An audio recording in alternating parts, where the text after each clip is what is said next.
Assalamualaikum warahmatullahi wabarakatuh. Nama saya Sally Ahnaini dari kelas 12 IPS 1. Di sini saya akan mempresentasikan PowerPoint yang saya buat dengan tema keras hati.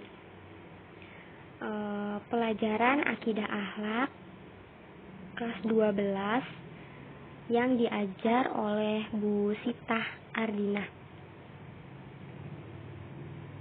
Nah, ini daftar isinya. Apa sih? Ada apa aja ya di daftar isinya? Itu ada pengertian, penyebab, nasihat, contoh, cara menghindari, dan tanda-tandanya keras hati. Kita mulai. Yang pertama adalah keras hati itu apa? Wah, pengertiannya apa ya?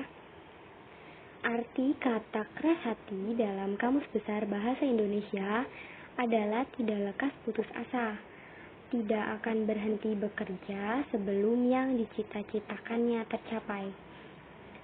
Sedangkan menurut Islam, kerasnya hati adalah sebuah penyakit, suatu penyakit jiwa yang harus disembuhkan sesegera mungkin. Hati yang keras adalah hati yang kaku, kasar, dan tidak berperasaan. Dan lawannya adalah hati yang lembut dan penuh rahmat. Jadi bisa dibedakan ya teman-teman antara pengertian keras hati dari KBBI dan dari sudut pandang Islam itu sendiri sangat bertolak belakang. Yang kedua, tanda-tandanya itu apa? Apa ya tanda-tandanya? Nah, ada 5 tanda-tandanya kerasnya hati. Yang pertama adalah tidak mau mudah percaya. Yang kedua adalah tidak mau mendengarkan orang lain. Yang ketiga, punya sifat yang inkonsisten. Yang keempat, rela melakukan apa saja demi mendapatkan ambisi, dan menghalalkan segala cara. Yang kelima, tidak mau peduli dengan perasaan dan keadaan orang lain. Ini orang-orang yang mau dihormati tapi tidak mau balik menghormati. Yang ketiga adalah penyebab.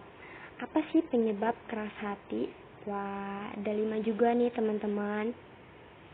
Yang pertama adalah meremehkan dosa kecil. Allah Subhanahu wa Ta'ala berfirman, sekali-kali tidak demikian. Sebenarnya apa yang selalu mereka usahakan itu menutupi hati mereka. Ada di Quran surah Al-Mutaffifin ayat 14. Yang kedua adalah terlalu banyak makan. Dari Bishr bin Harits pernah mengatakan bahwa 2 hal yang mengeraskan hati adalah banyak bicara dan juga banyak makan. Selain dapat membuat hati menjadi keras, terlalu banyak makan juga dapat menimbulkan sifat malas, berat badan yang enggak ideal, mudah terserang penyakit, dan sulit sekali untuk berpikir.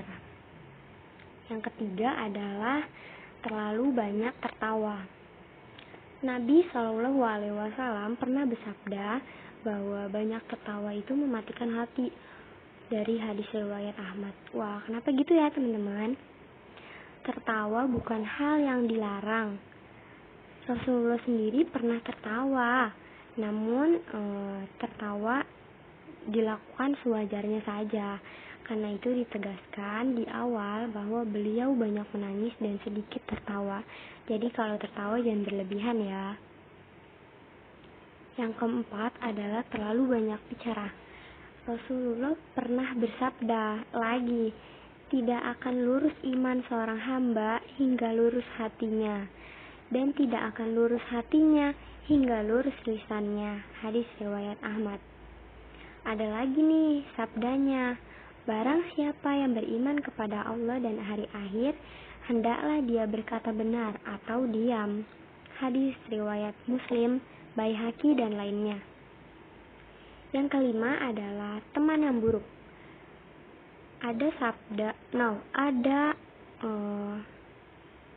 ayat yang mengatakan bahwa, dan ingatlah hari ketika itu orang yang zalim menggigit 2 tangannya, seraya berkata, Aduhai, kiranya dulu aku mengambil jalan bersama-sama Rasul.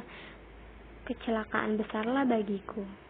Kiranya aku dulu tidak menjadikan si fulan itu teman akrabku. Sesungguhnya dia telah menyesatkan aku dari Al-Quran ketika Al-Quran itu telah datang kepadaku. Dan adalah syaitan itu tidak mau menolong manusia. Quran Surah Al-Furqan ayat 27-29.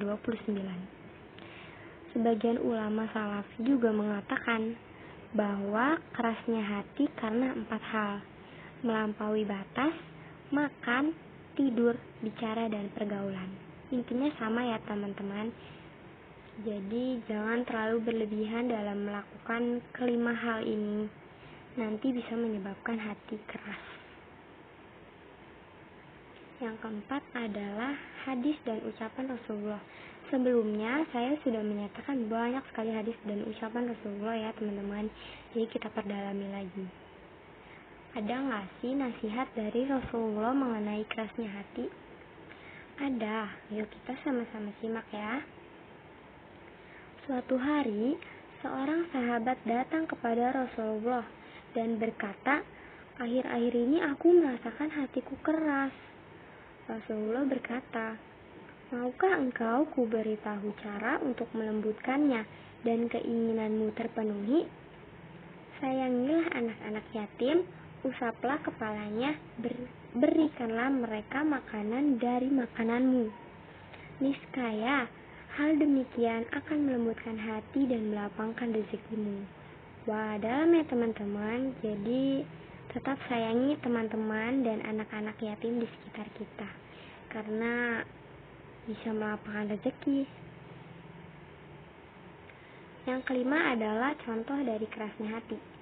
Nah ini ya teman-teman, apa sih keras hati itu sebenarnya, contohnya gimana? Dengarkan sama-sama ya. Bu Siti adalah pedagang ketoprak yang membuka kios di pinggir jalan. Sayangnya akhir-akhir ini jualannya sangat sepi. Terlintas di pikirannya bahwa ia ingin menemui dukun agar jualannya kembali ramai. Pak Suto sebagai suami langsung melarangnya, karena itu adalah perbuatan yang salah. Bu Siti kekeh untuk mendapatkan apa yang ia inginkan agar dagangannya laris kembali, dan juga Bu Siti enggan mendengarkan perkataan suami yang melarangnya. Sifat kekeh dan enggan mendengarkan ini yang termasuk dalam penyakit keras hati.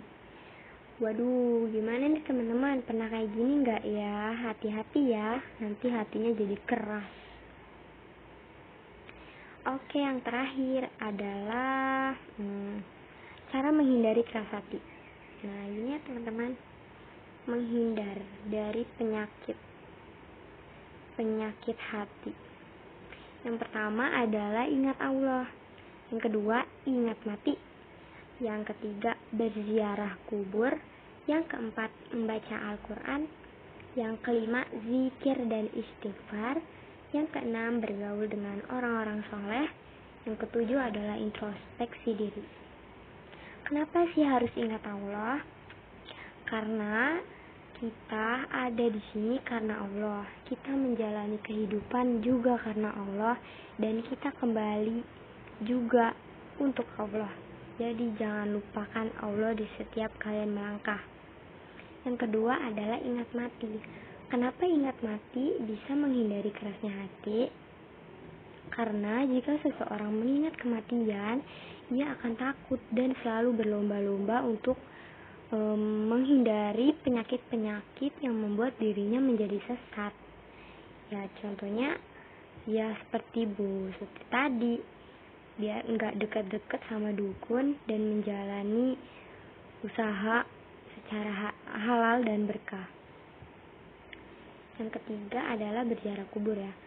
Alasannya sama seperti ingat mati, supaya orang tersebut ingat akan kematian dan lebih berhati-hati lagi dalam menjalani kehidupan. Yang keempat adalah membaca Al-Quran. Kalian semua tahu bahwa Al-Quran adalah petunjuk hidup.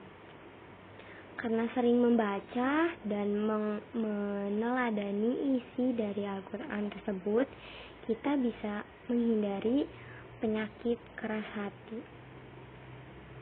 Lalu ada bergaul dengan orang soleh, ini sama seperti tadi ya, yang diucapkan oleh Quran surah Al-Furqan ayat 27-29. Yang ketujuh juga, jangan lupakan untuk introspeksi diri. Jangan selalu menghakimi seseorang, mencap seseorang itu negatif, sedangkan diri kita juga belum bersih secara sempurna. Jadi ada 5 ya cara menghindari kerasnya hati. Jangan lupa dilakukan setiap hari. Oke, udah selesai. Kesimpulannya adalah keras hati adalah penyakit yang sangat buruk karena mengakibatkan diri kita menjadi jauh dari Allah Subhanahu wa Ta'ala. Maka dari itu, kita sebaiknya memperbanyak ibadah dan selalu mengingat Allah dimanapun dan kapanpun ya. Jangan lupa untuk selalu membaca doa ini. Rasulullah SAW menyuruh kita untuk selalu membaca doa ini. Kita sama-sama baca doa ini ya. Allahumma inni a'udzubika min ajri wal kasal. Artinya, ya Allah, aku berlindung padamu dari kelemahan dan rasa yang malas. Terima kasih, sekian dari saya. Kurang lebihnya mohon maaf. Semoga bisa diterima dengan baik. Wassalamualaikum warahmatullahi wabarakatuh.